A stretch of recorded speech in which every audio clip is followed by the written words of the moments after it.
Ito ang GMA Regional TV News. Balita po sa Visayas at Mindanao, hatid ng GMA Regional TV. Natagpo ang duguan at walang buhay ang isang lalaki sa Cebu City.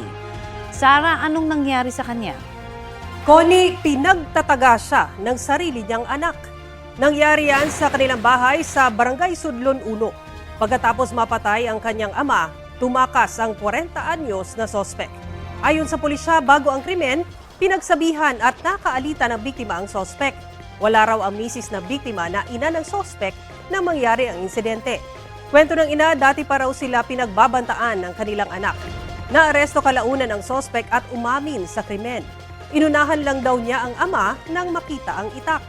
Desidido ang nabiyudang ginang na sampahan ng reklamo ang anak.